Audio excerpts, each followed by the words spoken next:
Hello everyone, welcome to iKitab. So let's start with the newspaper analysis for 26th of January 2022. First of all let's understand कि आज हमें कौन कौन से news को discuss करना है। देखिए सबसे पहले will talk about national tourism day. Now this is celebrated on 25th of January, आपको ध्यान रखना है, ठीक है। 25 जनवरी को मनाया जाता है एवरी सिंगल ईयर। तो इसके बारे में कुछ एडिशनल डिटेल्स हम प्रॉपर्ली चेक करने की कोशिश करेंगे। सेकंड विल टॉक अबाउट मिति। देखिए मिति जो हमारी मिनिस्ट्री है, मिनिस्ट्री ऑफ इलेक्ट्रॉनिक्स, उसने रिसेंटली एक विजन डॉक्यूमेंट निकाला है जिसके अंदर उन्होंने ये बताया है, डिस्कस किया है कि अगले 5 सालों के अंदर वो जो इलेक्ट्रॉनिक सेक्टर है उसको किस तरीके से डेवलप करने वाले हैं। तो हम इसके बारे में समझेंगे। थर्ड विल टॉक अबाउट जो ह्यूमन हेयर होता है उसका रिसेंटली जो ह्यूमन हेयर का बिजनेस आपने सुना होगा, उसके एक्सपोर्ट्स के ऊपर रिस्ट्रिक्शन लगाए गए हैं। क्यों? बिकॉज ह्यूमन हेयर का बहुत ज्यादा यहाँ पर स्मगलिंग एंड जो इलीगल एक्सपोर्ट यानी कि एक टाइप से आप इसको इलीगल ट्रैफिकिंग कह सकते हैं, वो बहुत ज्यादा इंक्रीज हो गया है। इस चीज को रोकने के लिए यहाँ पर कुछ रिस्ट्रिक्शंस लगाए गए हैं, तो हम इसके बारे में समझेंगे। And finally will talk about कि जो वर्ल्ड इकोनॉमिक आउटलुक है जिसको इंटरनेशनल मॉनेटरी फंड निकालता है, इसका एक रिसेंट अपडेट आया है जिसके अंदर जो वर्ल्ड की जो ग्रोथ प्रोजेक्शन थी उसको धीरे मतलब स्लो कर दिया गया, धीरे कर दिया गया, ठीक है। तो हम इसके बारे में समझेंगे। Let's move on to the first topic that we have to talk about. It is about national tourism day, जो कि 2022 के अंदर 25th ऑफ जनवरी को मनाया गया है। देखिए हर साल national tourism day is celebrated on 25th of January.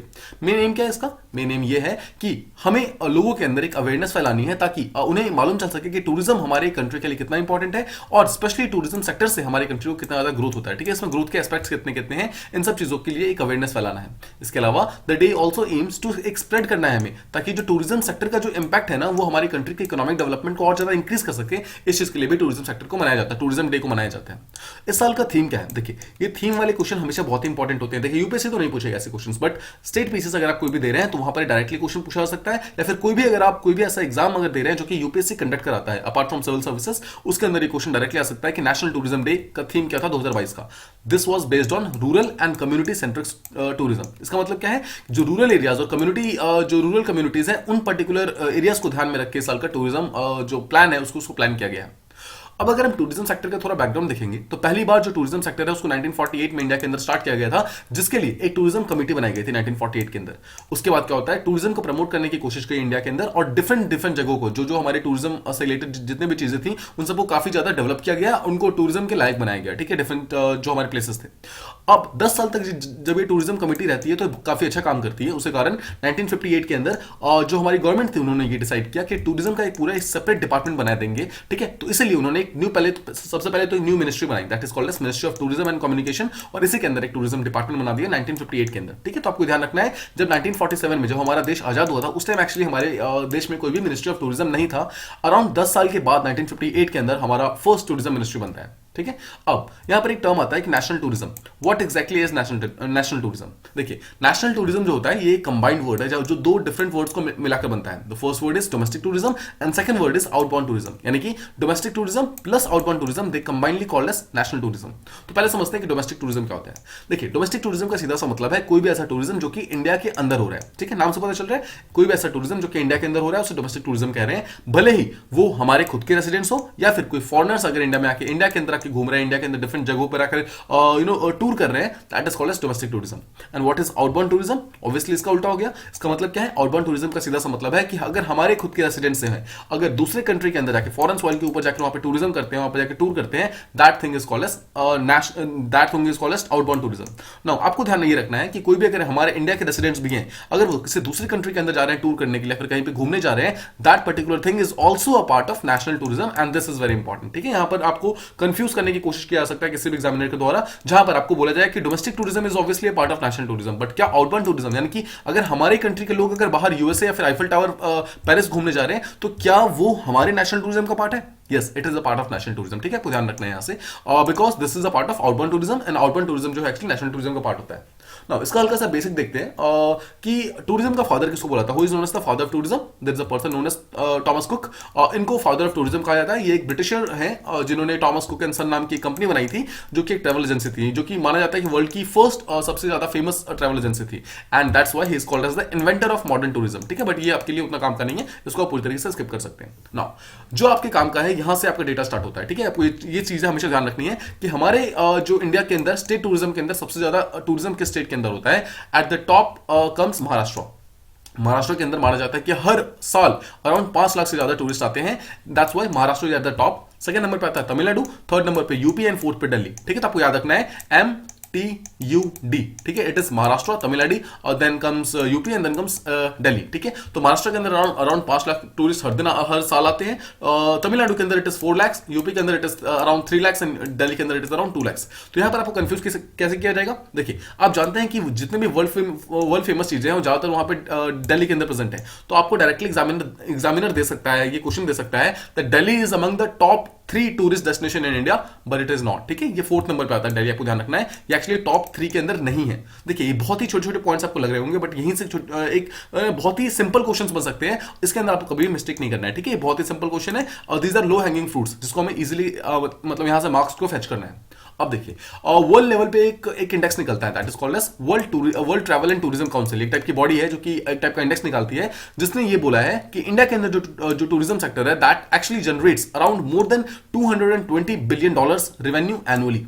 मतलब हर साल हमारी कंट्री के लिए, जो हमारी कंट्री के अंदर जितने भी लोग आते हैं टूरिज्म करने के लिए, उनको कंबाइन करके अराउंड $220 बिलियन इतनी कमाई होती है, मतलब हमारी सेंट्रल गवर्नमेंट की। अगर आप इसको जीडीपी के टर्म्स में देखेंगे तो हमारा टूरिज्म सेक्टर जो है it contributes around 9.2% of the total GDP, मतलब that is a huge percentage. आप अगर एग्रीकल्चर से इसको कंपेयर करेंगे, देखिए एग्रीकल्चर अराउंड कंट्रीब्यूट करता है 17% के आसपास में, इट इज एक्जैक्टली 17.4% इस साल का, ठीक है। तो 17.4% जो है एग्रीकल्चर इसको इतना कंट्रीब्यूट करता है। बट सोचिए, टूरिज्म जैसे इंडस्ट्री, एक सर्विस सेक्टर की इंडस्ट्री जो है 9.2, ऑलमोस्ट इसके हाफ, मतलब पूरे एग्रीकल्चर का आधा जो है हमारा सिर्फ एक सेक्टर यहाँ पे निकालता है, इतना मतलब कंट्रीब्यूट करता है। So that is why this is very very important from India's point of view. Now this is not important just in monetary terms but also in employment terms, because हमारे total service sector का, जो total हमारे जितने भी different sectors हैं उन सबका 8.1% जो लोग हैं ना, they are actually employed inside tourism sector. मतलब टूरिज्म सेक्टर सिर्फ यहाँ पर पैसे ही नहीं प्रोवाइड करता है, बट बहुत सारे लोगों को एम्प्लॉयमेंट भी प्रोवाइड करता है, ठीक है। अब देखिए, टूरिज्म बहुत डिफरेंट टाइप्स की होती है, उसमें से एक जो होता है जो सबसे ज्यादा इंपॉर्टेंट है, that is actually called as medical tourism. Now what is medical tourism? Medical tourism का सीधा सा मतलब है जहां पर दूसरे देश के लोग इंडिया आते हैं इलाज कराने के लिए। नाउ आपको ध्यान होगा, इंडिया के अंदर we have a unique type of medical, मतलब बेसिकली मेडिकल सेक्टर में हमारा एक यूनिकनेस है। क्यों? आपने सुना होगा मिनिस्ट्री ऑफ आयुष के बारे में। What exactly ministry of Ayush stands for? अगर आप आयुष का यहाँ पे एक्रोनिम देखेंगे, ए स्टैंड्स फॉर यहाँ पर Ayurveda, Y means yoga, U means Unani, S means Siddha and H means homoeopathy. These are the five actually ऐसे सेक्टर्स हैं डिफरेंट मेडिसिन की, जो कि इंडिया के अंदर बहुत फेमस है, एंड स्पेशली आयुर्वेदा एंड जो योगा है, दीज टू आर कंबाइंड, मतलब ये दोनों सब मिला करके अराउंड $3 बिलियन का हमारा जो सिर्फ टूरिज्म सेक्टर से इतना पैसा निकालते हैं। मतलब इतने लोग यहाँ पर सिर्फ आयुर्वेदा और योगा से इलाज कराने आते हैं इंडिया के अंदर, ठीक है। That's why it is called as actually a very very important part, because medical tourism is a very important part of हमारे टूरिज्म सेक्टर का, ठीक है। अब आपको ये चीज मतलब प्रॉपर्ली याद रहेगा कि हमारे इंडिया के अंदर आयुर्वेदा और योगा सेक्टर बहुत ही ज्यादा स्ट्रॉन्ग है, उसी कारण हमारे कंट्री के अंदर मेडिकल टूरिज्म बहुत ज्यादा स्ट्रॉन्ग है। अब कुछ फैक्ट्स चेक करते हैं। देखिए, इंडिया के अंदर अगर आप टूरिज्म सेक्टर को देखेंगे, अराउंड 40 यूनेस्को के वर्ल्ड हेरिटेज साइट्स हमारे अंदर प्रेजेंट है। जो सबसे लेटेस्ट साइट है दैट इज धोलावीरा। धोलावीरा कहां पर है? आपको याद होगा, Dholavira is present in Gujarat, ठीक है, गुजरात के अंदर। और धोलावीरा जो है it is a Harappan city, ठीक है, आपको ध्यान रखना है। सो हरप्पन सिटी धोलावीरा जो है उसको रिसेंटली यूनेस्को के अंदर वर्ल्ड हेरिटेज साइट का एक टैग दिया गया है।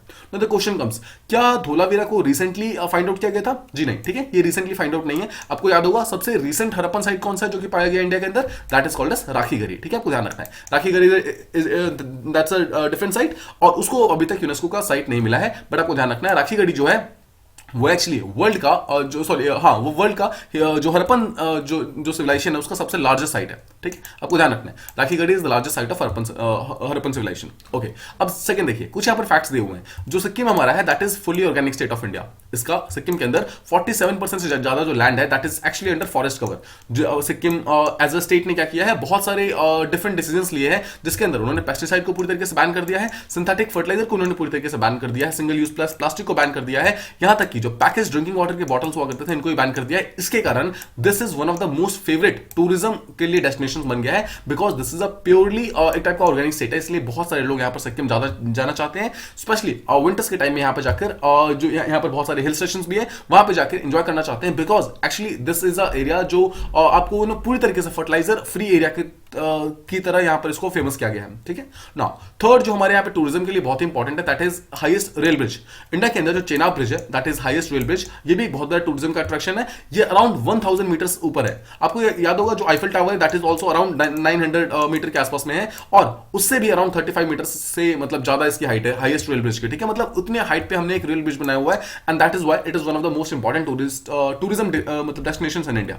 इसके अलावा आपने सुना होगा सेंटिनलीज लोगों के बारे में, या अंडमान एंड निकोबार में एक सेंटिनल आइलैंड है, वहां पर रहते हैं, and that is also one of the very important tourism destinations. Although Sentinelese जो आइलैंड है उसके अंदर जाना अलाउड नहीं है, बट बाहर से मतलब उस पर्टिकुलर जो आइलैंड है उसके आसपास में टूरिज्म सेक्टर बहुत ज्यादा प्रमोटेड है। एंड फाइनली हिमाचल प्रदेश के अंदर we have Kangra fort, that is actually the oldest fort of India, and इस चीज के लिए भी ये बहुत ज्यादा फेमस है। These are some of the ऐसे कुछ फैक्ट्स थे जिसको आपको ध्यान रखना है कि एग्जैक्टली क्यों हमारे यहाँ पे कंट्री के अंदर टूरिज्म इतना ज्यादा फेमस है, क्यों इतना स्ट्रॉन्ग है, एंड क्यों हमारी कंट्री का 9% जो जीडीपी का है वो टूरिज्म सेक्टर बनाता है, ठीक है। तो आई होप आपको फर्स्ट टॉपिक प्रॉपर्ली समझ आ गया होगा। Now let's move on to the second one.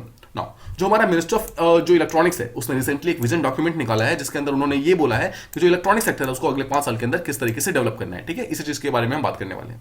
देखिए मिति का फुल फॉर्म क्या होता है, it talks about ministry of electronics and information technology, ठीक है। और इस पर्टिकुलर सेक्टर ने क्या किया है, इलेक्ट्रॉनिक सेक्टर को यहाँ पे प्रमोट करने के लिए अगले 5 सालों का रोड मैप निकाला गया है। अब देखिए ये जो पर्टिकुलर रोड मैप है ये एक्चुअली सेकंड पार्ट है, ठीक है। मतलब फर्स्ट पार्ट ऑलरेडी निकल चुका है, नवंबर 2021 यानी कि 2 महीने पहले वो चीज निकाली गई थी। उसका नाम था, जो फर्स्ट पार्ट था उसका नाम था increasing India's electronic export and share in GVC. GVC का मतलब होता है ग्लोबल वैल्यू चेन्स, ठीक है। ये एग्जैक्ट नेम है जो कि उन्होंने नेम रखा था। ना फर्स्ट पार्ट का नेम ये है ना। इसके बाद जब धीरे धीरे जो हमारा इलेक्ट्रॉनिक एक्सपोर्ट है उसको इंक्रीज करने की बात की गई फर्स्ट सेक्टर में, और सेकंड जो हमारा पार्ट है जो अभी रिसेंटली निकाला गया है उसका नाम क्या है, उसका नाम यह है कि $300 billion sustainable electronic manufacturing and export bye 2026। इसका मतलब क्या है, इसका सीधा सा मतलब यह है कि 2026 यानी कि 2022 में हम ऑलरेडी आ चुके हैं, मतलब अगले 5 सालों का प्लान है, ठीक है। अगले 5 सालों के अंदर हमें अपने इलेक्ट्रॉनिक सेक्टर को अराउंड $300 बिलियन तक लेके जाना है। ये हमारा मेन प्लान है, ठीक है। ये हमारा विजन डॉक्यूमेंट का मेन यहाँ पर जो आप एक टाइप का आप वो कह सकते हैं कि हमारा मेन क्रक्स ये है, ठीक है। आई होप आपको ये चीज समझ आ गई।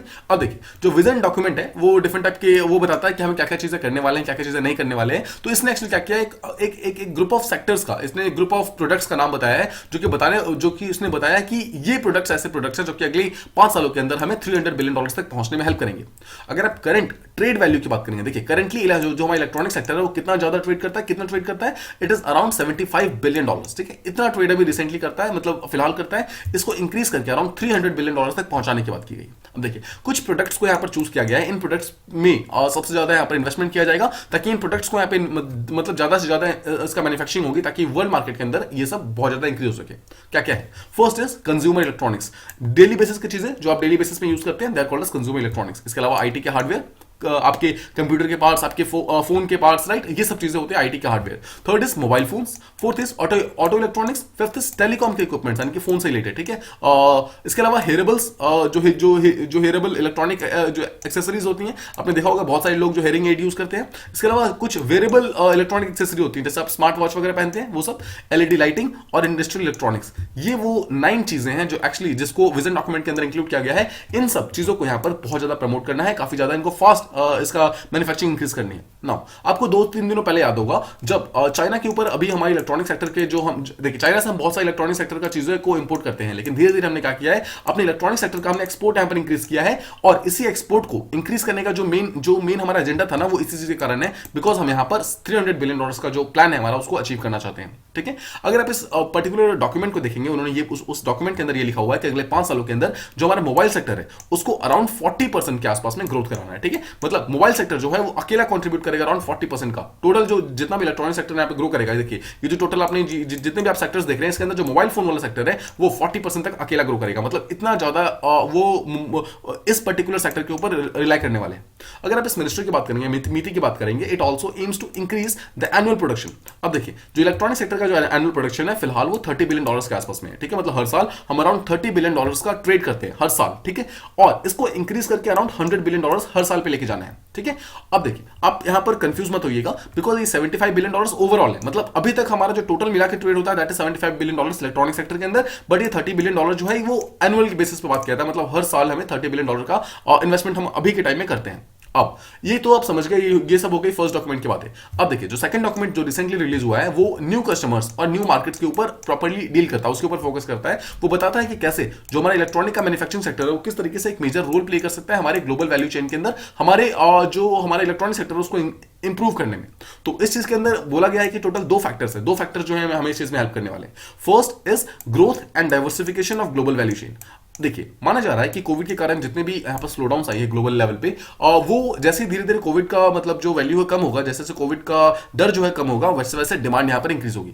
जब डिमांड इंक्रीज होगी तो ऑटोमेटिकली जो ग्लोबल वैल्यू चेन है वहां पर ग्रोथ इंक्रीज हो, मतलब ग्रोथ होगा, वहां पर डाइवर्सिफिकेशन होगा, तो ऑटोमेटिकली जो इंडिया की मार्केट है वो उस चीज के लिए पहले से रेडी रहेगी। वहां पर इंडिया के लिए मतलब ऑलरेडी ये सब चीजें वो लोग रेडी करके रखेंगे ताकि जैसे ही वो मार्केट ओपन होता है, जैसे डिमांड बढ़ती है वैसे इंडिया सप्लाई करना स्टार्ट कर दे। और सेकंड चीज ये है कि आपने कुछ पिछले कुछ सालों में देखा, स्पेशली कोविड के कारण जो हमारा डिजिटल कंजम्पशन है वो बहुत ज्यादा इंक्रीज हो गया। देखिए आपने मतलब ये चीज देखा कि हमने क्लासरूम्स को ऑफलाइन क्लासरूम्स को छोड़कर हमने ऑनलाइन क्लासरूम ज्वाइन कर लिए, ठीक है। बहुत सारे ऐसे कंपोनेंट्स हैं जहां पर हम ऑफलाइन मोड से खत्म हो चुके हैं मतलब पूरी तरीके से, और हमारा ऑनलाइन मोड यहां पर कहीं ना कहीं बहुत ज्यादा फास्ट ग्रो कर रहा है। इसका मतलब है कि जो हमारा जो इलेक्ट्रॉनिक सेक्टर का जो मिनिस्ट्री है उसने ये भी एक अंदाजा लगाया कि अगले 5 सालों के अंदर जो डिजिटल कंजम्पशन है वो और ज्यादा ग्रो होने वाला है, मतलब डिजिटल फील्ड के अंदर जो डिमांड है वो और ज्यादा क्रिएट होगी। इस चीज के लिए भी हमें पहले से रेडी रहना है। तो इसी ये जो दो फील्ड्स है ना, यहाँ पर दोनों फील्ड को यहाँ पर यूज करके हमें एक अपने $300 बिलियन का जो हमारा एम है यहां तक पहुंचने की कोशिश करनी है, ठीक है। अब देखिए ये तो हो गया इंटरनेशनल मार्केट के लिए, बट इसके साथ में मिनिस्ट्री ऑफ इलेक्ट्रॉनिक्स ने ये भी बोला है कि जो हमारा डोमेस्टिक इलेक्ट्रॉनिक्स मार्केट है वो भी काफी ज्यादा स्ट्रांग होगा, मतलब काफी ज्यादा स्ट्रांग होने वाला है। माना जा रहा है कि देखिए करंटली जो हमारा जो डोमेस्टिक इलेक्ट्रॉनिक्स मार्केट है इट इज अराउंड $65 बिलियन का, मतलब सिर्फ हम इतना यहाँ पर डोमेस्टिकली यहाँ पर अचीव कर पाते हैं, बट इसको इंक्रीज करके अराउंड $180 बिलियन तक बनाना है। मतलब 65 बिलियन के आसपास हम है, इसको इंक्रीज करके कितना हमें करना है, $180 बिलियन तक मतलब इसको इंक्रीज करना है इन द नेक्स्ट 5 ईयर्स, यानी कि 2026 से पहले। विद दिस अगर आप इतना कर पाते हैं, मतलब अगर हम इसको $180 बिलियन तक पहुंचा देते हैं हमारे एक्सपोर्ट्स के सेक्टर में, तो हमारा जो इलेक्ट्रॉनिक मैन्युफैक्चरिंग सेक्टर है इट विल रैंक सेकंड या फिर third in the term of export bye 2026, ठीक है। हम जितने भी चीजें एक्सपोर्ट करते हैं उसमें या तो सेकंड नंबर पे या फिर थर्ड नंबर पे मैक्सिमम पहुंच जाएगा हमारा इलेक्ट्रॉनिक सेक्टर, और यही एक्चुअली हमारा प्लान है। आपने देखा होगा हम पिछले कुछ दिनों में लगातार डिस्कस कर रहे हैं कि जो हमारा इलेक्ट्रॉनिक सेक्टर है उसको इंप्रूव करने के लिए काफी ज्यादा एफर्ट्स लगाए जा रहे हैं। आपको याद होगा कुछ दिनों पहले हमने बात की थी जो अभी रिसेंटली C2S इंडस्ट्री स्टार्ट किया गया, C2S आपको याद है, chips to services industry start किया गया है। उसके अलावा यहाँ पर जो फर्स्ट डॉक्यूमेंट आया था, सेकंड डॉक्यूमेंट आएगा, दोनों के अंदर क्या बात की गई, $300 बिलियन तक हमारा जो इलेक्ट्रॉनिक सेक्टर उसको इंक्रीज करना है। इसके अलावा आपने ये भी चीज देखा कि जो हमारा जो जितने भी चिप्स इंडस्ट्री है, मतलब जो हमारे जो इलेक्ट्रॉनिक चिप्स बनाती है उन सबकी इंडस्ट्री के ऊपर बहुत ज्यादा फोकस किया जा रहा है, बहुत सारे उसमें ग्रोथ लाने की कोशिश की जा रही है। ये सब एक्चुअली ये शो करता है कि जो हमारी इलेक्ट्रॉनिक के सेक्टर है उसको हम इंप्रूव करने के लिए काफी सारे स्टेप्स ऑलरेडी ले रहे हैं, ठीक है। अब देखिए फाइनल डेटा है एक्सपोर्ट से रिलेटेड। एक्सपोर्ट में ये बोला जा रहा है कि जो करंटली इंडिया एक्सपोर्ट करता है जो इलेक्ट्रॉनिक सेक्टर को, दैट इज अराउंड $15 बिलियन हर साल, ठीक है। इतना हम एक्सपेक्ट करते हैं, लेकिन माना जा रहा है कि धीरे धीरे जब ये इंक्रीज होगा, मतलब जब हम 2026 तक पहुंचेंगे तो हमारा एक्सपोर्ट जो है $15 बिलियन से इंक्रीज होकर $120 बिलियन तक पहुंच चुका होगा। इसका मतलब क्या है, देखिए हमने अभी थोड़ी देर पहले बात की थी कि जो हम टोटल अपने इस पर्टिकुलर सेक्टर को जो ग्रो कराना चाहते हैं, हम चाहते हैं कि 2026 तक करंटली $75 बिलियन के आसपास में है, ठीक है। इसको इंक्रीज करके हम चाहते हैं कि $300 बिलियन तक पहुंच जाए, इतना हम चाहते हैं, राइट। ये हमारा मेन एम है, ये हमारे विजन डॉक्यूमेंट का मेन एम है कि अगले 5 सालों के अंदर हमें $75 बिलियन को इंक्रीज करके $300 बिलियन के आसपास पहुंचना है। साथ ही साथ इस $300 बिलियन के, देखिए इसमें बहुत सारा हम एक्सपोर्ट भी करने वाले हैं, राइट। हम सारे का सारे खुद हम वो तो नहीं करेंगे, हम सारे का सारा हम खुद यूज नहीं करने वाले हैं। तो इस $75 बिलियन में करंटली हम अराउंड $15 बिलियन जो एक्सपोर्ट करते हैं, ठीक है। इस चीज को इंक्रीज करके इस $300 बिलियन में हमें $120 बिलियन तक एक्सपोर्ट करना है, ये हमारा मेन एम है, ठीक है। तो ये था हमारा जो विजन डॉक्यूमेंट जो रिसेंटली नीति ने निकाला है इलेक्ट्रॉनिक सेक्टर को इंप्रूव करने के लिए, ठीक है। आई होप आपको ये चीज प्रॉपर्ली समझ आ गई होगी। Let's move on to the next जो टॉपिक है हमारा, that talks about human hair का जो एक्सपोर्ट होता है उस चीज के ऊपर कुछ रिस्ट्रिक्शंस लगाए गए हैं। देखिए रिसेंटली क्या हुआ है, गवर्नमेंट ने कुछ रिस्ट्रिक्शंस को इंपोज किया है on the export of human hair. अब यहां पर आपको एक चीज समझना है, ये रिस्ट्रिक्शंस लगाए गए हैं, बैन नहीं लगाए गए हैं, ठीक है। आपको ध्यान रखना है, बैन नहीं लगाए, रिस्ट्रिक्शन लगाए गए। इसका मतलब क्या है, रिस्ट्रिक्शन का सीधा सा मतलब ये है कि आपको एक्सपोर्ट करने से पहले कुछ परमिशंस लेनी होंगी। इसका मेन एम क्या है, एम इसका ये है कि जो स्मगलिंग हो रही है ह्यूमन हेयर्स की, जो जितने भी प्रोडक्ट्स जो ह्यूमन हेयर से बनते हैं उन सबकी स्मगलिंग हो रही है, इलीगल बेसिकली एक्सपोर्ट हो रहा है, उन सबको रोकने के लिए डिसीजन लिया गया है। इससे क्या होगा, अब देखिए जितने भी एक्सपोर्टर्स हैं बेसिकली उनको पहले परमिशन लेनी होगी from directorate general of foreign trade, DGFT नाम की एक बॉडी होती है, उस पर्टिकुलर बॉडी से पहले परमिशन लेनी होगी। उसके बाद ही आप हेयर्स का कोई भी शिपमेंट इंडिया से बाहर भेज सकते हैं, मतलब इंडिया से बाहर एक्सपोर्ट कर सकते हैं। उससे पहले आपको एक पर्टिकुलर बॉडी से परमिशन लेनी होगी, that is called as DGFT, यानी कि directorate general of foreign trade. अब देखिए जो हमारा एक्सपोर्ट पॉलिसी है ह्यूमन हेयर का, उसने एक पर्टिकुलर लाइन यूज किया, उसने ये बोला है कि कोई भी ऐसा हेयर जो कि अनवर्क्ड हो या फिर वेदर इट इज वॉश्ड और नॉट और स्काउड या फिर किसी भी टाइप का वेस्ट ऑफ ह्यूमन हेयर हो या फिर किसी भी फॉर्म का रॉ ह्यूमन हेयर हो, इन सब के ऊपर रिस्ट्रिक्शन लगा दी गई है। ठीक है, देखिए अनवर्क्ड हेयर का मतलब होता है जिसके ऊपर अभी कोई भी मॉडिफिकेशन नहीं किया गया है, जो भी रॉ फॉर्म में है। सेकंड, वो वॉश्ड हेयर हो या फिर नॉन वॉश्ड हेयर हो। वॉश्ड हेयर का मतलब यहाँ पर मतलब धुला हुआ हेयर से नहीं है, इसका मतलब बेसिकली क्वालिटी ऑफ हेयर से है। ठीक है, एक washed hair is that particular type of hair जो कि जो हेयर होता है उसको एक पर्टिकुलर ब्लीचिंग और केमिकल्स के थ्रू वॉश किया जाता है। ठीक है, तो जैसे वॉशिंग करते हैं ना, उसकी ऑटोमेटिकली उसकी वैल्यू बढ़ जाती है। ठीक है, तो बोला गया है कि वेदर वो वॉश्ड हेयर हो या फिर नॉन वॉश्ड हेयर हो, किसी भी तरीके का, या फिर स्काउड हेयर हो, ठीक है, मतलब अच्छा हेयर ना हो, या फिर ह्यूमन हेयर का वेस्ट वाला पार्ट हो, किसी भी टाइप का अगर ह्यूमन हेयर हो, हर एक ह्यूमन हेयर के ऊपर रिस्ट्रिक्शंस लगा दी गई हैं कि जब तक आप यहां पर director general of foreign trade से परमिशन नहीं लेंगे तब तक आप उसका एक्सपोर्ट नहीं कर सकते हैं। ठीक है, अब देखिए क्या ये चीजें अच्छी हैं या फिर बुरी हैं? ये चीजें बहुत अच्छी है। ठीक है, it is very beneficial, specially जितने भी हेयर के एक्सपोर्टर्स थे उन सब ने इस डिसीजन को बहुत ही वेलकम किया है, बिकॉज उन्होंने बोला है कि ये हमारा बहुत ही लॉन्ग पेंडिंग डिमांड था। क्यों डिमांड था, देखिए समझते हैं इसको। नो, एक चीज पहले आपको ध्यान रखना है कि जो हेयर इंडस्ट्री है that is actually very labour intensive industry. यहां पर ज्यादा मशीन्स वगैरह काम नहीं करती है, यहां पर सब कुछ हाथों से किया जाता है, यहां पर लेबर्स बहुत सारे आते हैं। तो लेबर से कारण क्या होता है, यहां पर इंप्लॉयमेंट जनरेशन होता है। लेकिन देखिए बहुत सारे इंप्लॉयमेंट जनरेशन तो होता है, लेकिन प्रॉपर यहां पे उन चीजों का एक्सपोर्ट नहीं हो पाता है। क्यों यहां पर एक्सपोर्ट इसलिए नहीं हो पाता है, बिकॉज यहां पर स्मगलिंग ऑफ ह्यूमन हेयर हो रहा है। ठीक है, स्पेशली जो रॉ ह्यूमन हेयर है वहां पर स्मगलिंग हो रहा है, जहां पर माना जा रहा है कि बहुत सारे स्मगलर्स जो है वो इंडिया से इस जो हेयर्स रॉ हेयर्स है उनको यहां पर मतलब वो करके एक जगह पर ला करके उसको स्मगल करके कुछ कंट्री में भेज दे रहे हैं, जैसे कि चाइना, म्यांमार, इन सब में भेज दे रहे हैं। फिर चाइना और म्यांमार क्या कर रहा है, इनके डिफरेंट प्रोडक्ट्स वगैरह बना करके इनको बेचना स्टार्ट कर दे रहा है, जिसके कारण क्या हो रहा है, जो हमारी लोकल इंडस्ट्री है, जो हमारे खुद के एक्सपोर्ट्स है, इन सबको डायरेक्टली हर्ट हो रहा है। ठीक है, इन सब पे कहीं ना कहीं बुरा इफेक्ट आ रहा है। अब देखिए जैसे जो न्यू नॉर्म्स लगाए गए हैं इसके थ्रू क्या होगा, एक सबसे बड़ा फायदा ये होगा कि जितनी भी स्मगलिंग है वो पूरी तरीके से बंद हो जाएगी। क्यों, बिकॉज हर एक शिपमेंट ऑफ हेयर को पहले आप director general of foreign trade से परमिशन लेना होगा, उसके बाद ही वो वहां पर हेयर को वहां पर एक्सपोर्ट कर सकते हैं। तो अभी होगा बेसिकली ये कि जो जेन्युइन एक्सपोर्टर्स है सिर्फ वही यहां पर हेयर्स को एक्सपोर्ट कर पाएंगे, कोई और यहां पर एक्सपोर्ट नहीं कर पाएगा। ठीक है, अगर हम स्टेट वाइज चेक करें तो सबसे ज्यादा जो रॉ हेयर की इंडस्ट्री का जो मेजर हब है दैट इज वेस्ट बंगाल। ठीक है, को ध्यान रखना है, वेस्ट बंगाल के अलावा तेलंगाना, आंध्र प्रदेश और तमिलनाडु, ये चारों स्टेट्स ऐसे हैं जो कि एक्चुअली हमारे वो करते हैं, मतलब हमारे हेयर इंडस्ट्री के लिए वो है। देखिए अगर आप इंडिया का मैप देखेंगे, this particular part is Tamil Nadu. ठीक है, तमिलनाडु के लिए दिस इज एक्चुअली जो हमारा आंध्र प्रदेश है, and this part is Telangana. ठीक है, ये हो गया। इसके अलावा यहां पर उड़ीसा छोड़ दीजिए और this particular part is west Bengal. तो आप देख रहे हैं इंटायर हमारा ईस्टर्न कोस्ट जो है एक्सेप्ट उड़ीसा, ये सारा का सारा जो है हेयर इंडस्ट्री के लिए बहुत ज्यादा फेमस है। तो आपको ध्यान रखना है। ठीक है, आपको जब भी मैपिंग करना हो तो आप हमेशा जो ईस्टर्न सेक्टर है उसको अगर आप इस तरीके से मैप कर देंगे तो आपका हेयर इंडस्ट्री जो है बहुत इजीली बन जाएगा। ठीक है, अब देखिए इंडिया के अलावा और कौन कौन सी कंट्री जो हेयर इंडस्ट्री के ऊपर बहुत सारा ट्रेड करती है, that is Cambodia, China, Vietnam and Myanmar. ठीक है, ये चारों हमारे साउथ ईस्ट एशियन नेशंस है, ये सारे के सारे भी हमारे इंडिया के कहीं ना कहीं कॉम्पिटिटर्स हैं। अब देखिए अगर हम पिछले कुछ सालों में देखें तो हम कितना हमने ट्रेड किया इस पर्टिकुलर इंडस्ट्री को, उसको समझते हैं। अगर आप 2021-22 जो पिछला साल था उसको अगर आप देखेंगे तो उसमें हमने अराउंड $144 मिलियन का एक्सपोर्ट किया है, मतलब इतना हमने यहां पर जो हेयर्स था उसको बाहर बेचा है। तो आप देख रहे हैं कितनी बड़ी इंडस्ट्री ऑलरेडी बन चुकी है। और अगर आप उससे पहले देखेंगे 2020-21 में अगर आप देखेंगे तो वो हमारी इंडस्ट्री काफी कम थी, जहां पर देखा गया था सिर्फ यहां पर $15 मिलियन का इंडस्ट्री था, but it has increase many folds in the last year. यहां पर देखिए $15 मिलियन से यहां पर इंक्रीज होकर $144 मिलियन तक पहुंच चुके हैं। And this is the basic reason जिसके कारण क्यों यहां पर स्मगलिंग स्टार्ट हो गई है अचानक से, बिकॉज देखिए $15 मिलियन से इंक्रीज होके अगर कोई इंडस्ट्री $144 मिलियन तक पहुंच जा रही है, इसका मतलब है कि जो हमारा जो इंटरनेशनल मार्केट है वहां पर हेयर्स की बहुत ज्यादा डिमांड है।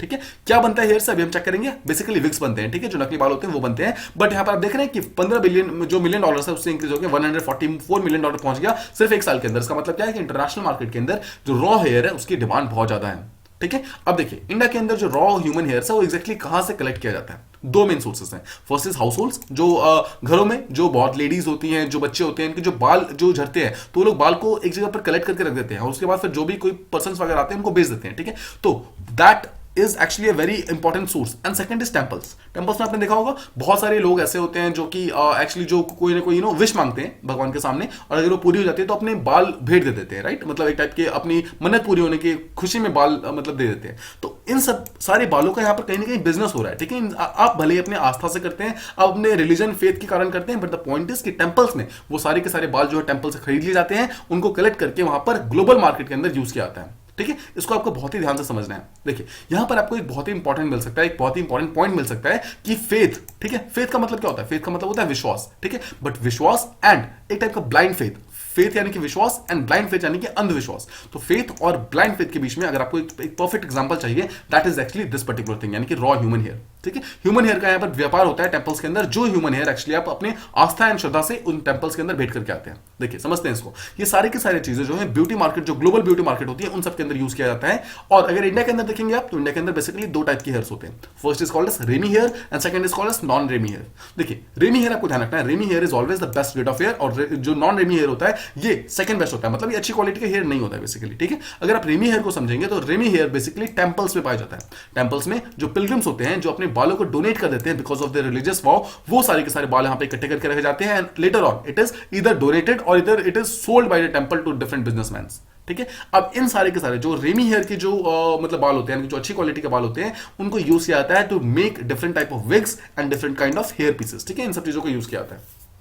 अगर आप यहाँ पे नॉन रेमी हेयर्स को देखेंगे, वो बेसिकली हाउस होल्ड के जो वेस्ट होते हैं ना, जो बहुत अच्छी क्वालिटी के बाल नहीं होते हैं, उनको यूज किया जाता है। ठीक है, उन्हें नॉन रेमी हेयर कहते हैं। और ये बेसिकली कौन इन्हें लेता है, आपने देखा होगा कि कुछ लोग होते हैं जो कि साइकिल पे घूम रहे होते हैं and they actually collect this type of hairs. ठीक है, वो जो स्मॉल ग्रुप ऑफ पीपल होते हैं, जो शहरों में, विलेजेस में, सिटीज में, इन सब में पाए जाते हैं, वो एक्चुअली इन सब चीजों को लेते हैं, कलेक्ट करते हैं, उनके बाद उनको सेग्रीगेट करके उनको बेच देते हैं डिफरेंट डीलर्स को। और आपको एक चीज यहां पर ध्यान रखिए, both remy hair and non remy hair both are actually used to make wigs. ठीक है, विग्स बनाने के दोनों ही काम आते हैं, बट एक्चुअली जो रेमी हेयर है they make good quality of wigs and non remy hair की विग्स की क्वालिटी उतनी अच्छी नहीं होती है। इसलिए जो रेमी हेयर होते हैं वो ब्यूटी मार्केट के अंदर यूज होता है, लेकिन जो नॉन रेमी हेयर है वो डोमेस्टिक मार्केट के अंदर यूज होता है। ठीक है, बट दोनों से ही विग्स बनते हैं, आपको ये हमेशा ध्यान रखना है। आपको मैं एक बेसिक डिफरेंस समझाता हूं दोनों के बीच में। देखिए, remy hair is this type of hair जिसके अंदर स्ट्रोक्स जो होते हैं वो किसी एक डायरेक्शन के अंदर होते हैं। ठीक है, और नॉन रेमी हेयर ऐसे होते हैं जहां पर स्ट्रोक्स जो होते हैं वो डिफरेंट डायरेक्शन के अंदर होते हैं। आपको मैं बेसिक चीजें समझिए, रेमी हेयर का यहां पर मेन चीज ये है कि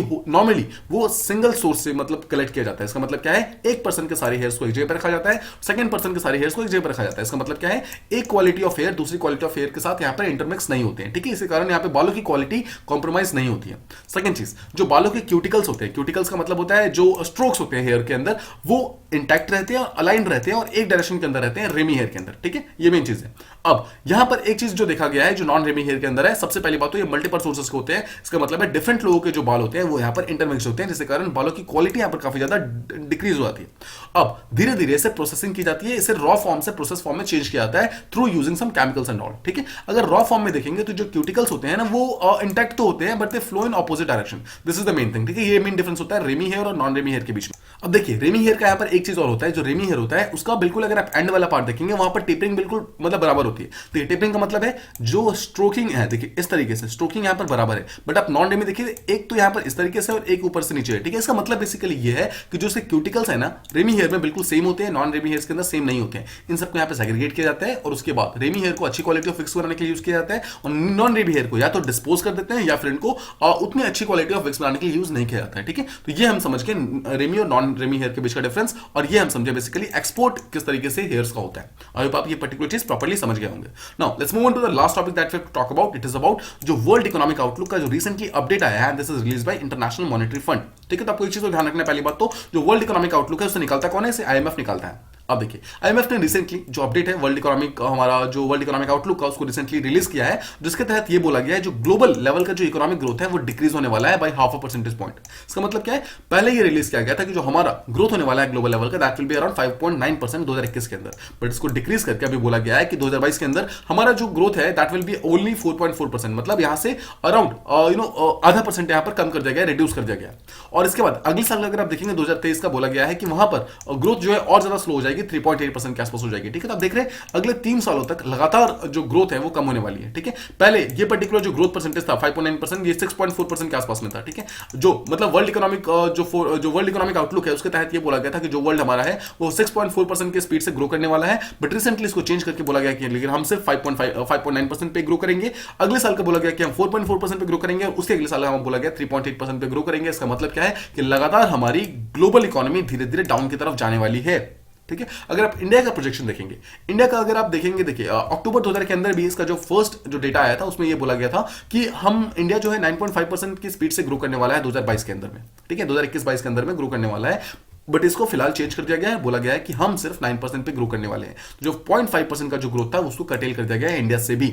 ठीक है। तो आपने देखा इसके अलावा ये तो हो गया 21-22 का। अगर आप 22-23 का देखेंगे, अगले साल का देखेंगे, तब भी हमारा जो ग्रोथ रेट है that is going to be around 9%, यानी कि यहां पर भी हमारा कम हो गया है, ठीक है। अगर आप इससे पहले देखेंगे हमारा 22-23 का, यहां पर बोला गया था पहले कि 8.5% ग्रो करेगा, बट यहां पर हम 9% के आसपास में ग्रो करने वाले हैं। इसका मतलब क्या है, जो करंट ईयर है वहां पर हमारा ग्रोथ प्रोजेक्शन कम कर दिया गया है, बट नेक्स्ट ईयर के लिए हमारा जो ग्रोथ प्रोजेक्शन है उसको इंक्रीज किया गया है। क्यों इंक्रीज किया गया है? बिकॉज ऑफ ये एक्सपेक्ट किया जा रहा है कि अगले साल हमारे यहां पर क्रेडिट ग्रोथ जो है काफी ज्यादा इंक्रीज होने वाली है। मतलब कि बहुत सारे लोग यहां पर जो इन्वेस्टमेंट के लोग हैं वो लोन लेंगे, डिफरेंट बिजनेस सेटअप करेंगे और काफी ज्यादा यहां पर इन्वेस्टमेंट इंडिया के अंदर आने वाली है। इसके कारण इंडिया का जो फाइनेंशियल सेक्टर है माना जा रहा है कि अगले साल काफी ज्यादा स्ट्रांग होने वाला है, जहां पर इन्वेस्टमेंट और कंजम्पशन दोनों ही ज्यादा इंक्रीज होगी। Now what is the meaning of investment and इसका कंजम्पशन का मतलब क्या है? इन्वेस्टमेंट का सीधा सा मतलब है कि डिफरेंट इंडस्ट्रीज खोलेंगी, इंडस्ट्रीज के अंदर डिफरेंट लोगों को एम्प्लॉयमेंट मिलेगी। देखिए इंडस्ट्रीज खोलेगी तो ऑब्वियसली लोगों को एम्प्लॉयमेंट मिलेगी, लोगों को एम्प्लॉयमेंट मिलेगी तो लोगों के हाथों में पैसा आएगा, लोगों के हाथों में पैसा आएगा तो क्या होगा? पैसा आएगा तो लोग वहां पर कुछ ना कुछ चीजें खरीदने जाएंगे, चीजें खरीदेंगे तो वो डिमांड क्रिएट होगी, डिमांड क्रिएट होगी तो ऑटोमेटिकली जो इंडस्ट्रीज है वो डिफरेंट चीजें बनाना स्टार्ट करेगी, चीजें डिफरेंट बनाएगी तो ऑटोमेटिकली मार्केट के अंदर चीजें आएंगी और उससे क्या होगा? कंजम्पशन ऑटोमेटिकली इंक्रीज होना स्टार्ट हो जाएगा, ठीक है। तो ये पूरा का पूरा साइकिल है जो कि माना जा रहा है कि इंडिया के केस में ये सही साबित होने वाला है। तो आपने देख लिया इंडिया का क्या है एग्जैक्टली प्रोजेक्शन। इस साल आईएमएफ ने बोला है कि हम अराउंड 9% के आसपास में ग्रो करने वाले हैं, नेक्स्ट ईयर भी हम 9% के आसपास ग्रो करने वाले हैं, उसके नेक्स्ट ईयर हम 7.1% के आसपास में ग्रो करने वाले हैं, ठीक है। मतलब 2 साल के बाद हमारे ग्रोथ परसेंटेज को कम किया गया है। अब यहां पर देखिए आईएमएफ ने यहां पर ये ओमिक्रॉन को ध्यान में रखते हुए किया है, और आपको याद होगा अभी हमने रिसेंटली बात की कि हम अराउंड 9% के आसपास में हमारे ग्लोबल ग्रोथ होने वाला था, बट इसको रिड्यूस कर दिया गया है। अब इसके तहत आईएमएफ ने एक स्टेटमेंट बोला है, आईएमएफ ने बोला है कि ओमिक्रॉन के कारण, स्पेशली कोविड के डिफरेंट वेरिएंट्स के कारण बहुत सारी कंट्रीज ने अपने अपने कंट्रीज के बीच में मोबिलिटी के रिस्ट्रिक्शंस लगा दिए हैं। मतलब क्या है कि आने जाने पे पाबंदी लगा दी है, बहुत सारे रिस्ट्रिक्शंस बंद किए गए हैं। इसके कारण क्या होने वाला है? धीरे धीरे यहां पर फ्यूल की डिमांड, देखिए फ्यूल की डिमांड यहां पर बहुत ज्यादा कम हो रही है, बट फ्यूल की अवेलेबिलिटी है, ठीक है। और धीरे धीरे क्या हो रहा है? आपने देखा ओईसीडी जो है, डिफरेंट जो ऑयल प्रोड्यूसिंग कंट्रीज है वो भी अपनी आउटपुट को धीरे धीरे कम कर रहे हैं। उसके कारण क्या हो रहा है? ऑयल का प्रोडक्शन कम हो रहा है, ऑयल का यहां पर जो मार्केट के अंदर है वो कम हो रहा है, बट ऑयल की डिमांड धीरे धीरे इंक्रीज होगी। जब यहां पर क्या होगा? ओमिक्रॉन धीरे धीरे डाउन होगा तो ऑटोमेटिकली ऑयल की डिमांड इंक्रीज होगी, ऑयल की डिमांड इंक्रीज होगी तो एनर्जी की प्राइसेस यहां पर इंक्रीज होने स्टार्ट होंगे। उसके कारण क्या होगा? सप्लाई का डिसरप्शन होगा, बिकॉज मार्केट के अंदर ऑयल कम होगा बट डिमांड ज्यादा होगी, राइट। उसके कारण सप्लाई के डिसरप्शन आने स्टार्ट हो जाएंगे। उसके कारण क्या होगा? एक टाइप का इन्फ्लेशन टाइप की मतलब इकोनॉमी यहां पे क्रिएट हो सकती है। स्पेशली बोला गया है यूएसए की मतलब कंट्री में और जितने भी डेवलपिंग इकोनॉमीज और जितने इमर्जिंग मार्केट है इन सब के अंदर ऐसा केस देखा जाएगा जहां पे एनर्जी प्राइसेस लगातार इंक्रीज होने वाली है और सप्लाई का डिसरप्शन आने वाला है। इन सब चीजों को ध्यान में रखते हुए यहां पर जो ग्रोथ प्रोजेक्शन है उसको धीरे धीरे रिड्यूस किया गया है। इसके अलावा यह भी बोला गया है कि चाइना का जो रियल स्टेट सेक्टर है वो लगातार डाउन हो रहा है, ठीक है। आपको यहां पर एक चीज ध्यान रखना, चाइना के अंदर क्या हुआ? चाइना के अंदर नो टॉलरेंस पॉलिसी स्टार्ट हुई है। नो टॉलरेंस पॉलिसी जो कि कोविड को लेकर है, जहां पर यह बोला गया है कि किसी पर्टिकुलर एरिया के अंदर एक भी कोविड केस आता है तो उस पूरे एरिया, उस पूरे आसपास के जितने भी इंडस्ट्रीज है सबको वहां पर पूरी तरीके से बंद कर दिया जा रहा है। इसका मतलब क्या है कि जो वहां का रियल स्टेट सेक्टर स्पेशली सबसे ज्यादा अफेक्टेड हुआ है, बिकॉज कोई भी अगर वहां पर आसपास में केस आता है ना तो पूरे के पूरे आसपास के रियल सेक्टर इंडस्ट्री को ही बंद कर दे रहे हैं। तो इसी चीज के रिट्रेंचमेंट के कारण यहां पर माना जा रहा है कि चाइना का जो यहां पर ग्रोथ प्रोजेक्शन जो लो होने वाला है उसके कारण ग्लोबल लेवल पर भी इसका इफेक्ट पड़ने वाला है। इसके अलावा बोला गया है कि जो प्राइवेट कंजम्पशन है उसके अंदर भी रिकवरी उतनी ज्यादा फास्ट नहीं हो रही है जितना हम एक्सपेक्ट करने वाले थे, जितना हम एक्सपेक्ट कर रहे थे उससे ज्यादा स्लो रिकवरी है, ज्यादा लोग यहां पर ज्यादा डिमांड क्रिएट नहीं कर रहे हैं, ठीक है। तो देखिए एक चीज तो आपको ध्यान रखना है कि जो एक्चुअली हमने अभी जो बात की, जो आईएमएफ का जो टोटल प्रोजेक्शन है उसके अनुसार इंडिया जो है ग्रो करने, मतलब जो वर्ल्ड है वो ग्रो करने वाला है 4.4% के आसपास में, ठीक है। मतलब 4.4% का उन्होंने रिसेंटली जो डेटा दिया है। और अगर आप वर्ल्ड बैंक का देखेंगे साथ में, वर्ल्ड बैंक ने बोला है कि ग्लोबल लेवल पे जो पूरा वर्ल्ड है वो 4.1% के स्पीड पे ग्रो करने वाला है। इसका मतलब क्या है? आईएमएफ बोलता है 4.4% और वर्ल्ड बैंक बोल रहा है 4.1%। तो हाईएस्ट मतलब ज्यादा बेटर किसका है? आईएमएफ ने ज्यादा बेटर यहां पे जो प्रेडिक्शंस है वो यहां पे प्रोवाइड किए हैं, ठीक है। अब कुछ रीजंस देखते हैं कि एग्जैक्टली प्रोजेक्शंस डिप क्यों होने वाले हैं। यहां पर बेसिकली 2 मेन रीजंस देता है यहां पर आईएमएफ। एक पहला बोलता है कि जो चाइना का जो इकोनॉमिक प्रोस्पेक्ट है वो लगातार डिक्रीज हो रहा है उसके कारण, और सेकंड यूएसए का जो इकोनॉमिक प्रोजेक्शन है वो दोनों ही यहां पर रिड्यूस हो रहे हैं। इन दोनों चीजों के कारण यहां पर ग्लोबल लेवल पे काफी इफेक्ट पड़ने वाला है। पहले यूएसए का देखते हैं। यूएसए के अंदर एक स्कीम थी that is called as build back better policy. इस पर्टिकुलर पॉलिसी को फिलहाल के लिए रिमूव कर दिया गया, बंद कर दिया गया बाय जो बाइडेन की जो गवर्नमेंट है। उसके अनुसार क्या हुआ है? बहुत सारा जो मॉनेटरी अकोमोडेशन, बहुत सारा पैसा जो आने वाला था मार्केट के अंदर वो पैसा फिलहाल के लिए बंद हो गया। इसके कारण क्या हुआ? बहुत सारा सप्लाई शॉर्टेजेस हो गए। सप्लाई शॉर्टेज का मतलब क्या है? देखिए बिल्ड बैक बेटर जो वर्ल्ड था B3 पॉलिसी से बोलते हैं बेसिकली। B3 पॉलिसी के अंदर बोला गया था बहुत सारी इंडस्ट्रीज सेटअप की जाएंगी, उससे सप्लाई बढ़ेगा, बट ये अचानक से बंद होने के कारण क्या सप्लाई शॉर्टेजेस आ गई है, जहां पर डिमांड तो क्रिएट हो गई है बट लोगों की मतलब मार्केट के अंदर वो चीजें है ही नहीं, ठीक है। इसके कारण यहाँ पर काफी ज्यादा मतलब माना जा रहा है, IMF ने ये चीज बोला है कि इसके कारण हो सकता है कि ग्लोबल लेवल पे जो ग्रोथ है वो कम हो जाएगी। सेकंड चीज, चाइना के अंदर हमने जैसा बात किया वहां पर एक जीरो टॉलरेंस कोविड पॉलिसी आया है, जहां पर एक भी अगर कोविड केस आता है तो आसपास की सारी इंडस्ट्रीज को बंद कर दिया जाता है। उसके कारण क्या होता है, जो आसपास के जो स्पेशली जो प्रॉपर्टी डेवलपर्स है, जो रियल एस्टेट सेक्टर है, वो सबसे ज्यादा यहाँ पर अफेक्ट हुआ है। और चाइना और यूएसए इतनी बड़ी कंट्रीज है कि उनके खुद की कंट्री के अंदर किसी भी टाइप का अगर डाउनवर्ड ट्रेंड आएगा ग्रोथ के अंदर तो ऑटोमेटिकली उसका कहीं ना कहीं इफेक्ट जो है ग्लोबल लेवल पे दिखेगा। इसी चीज के कारण IMF ने बोला है कि हमारा जो वर्ल्ड लेवल का जो ग्रोथ है वो कहीं ना कहीं रिड्यूस होने वाला है अगले साल के अंदर, ठीक है। तो ये थे हमारे चारों आर्टिकल्स जिसको हमने प्रॉपर्ली समझा। आई होप आपको चारों आर्टिकल्स प्रॉपर्ली समझ आ गए होंगे। आज के क्वेश्चंस जो रिवीजन फॉर्म में है आप उससे ट्राई कर सकते हैं, आपको आंसर इसके ट्रू या फॉल्स के फॉर्म में देने हैं।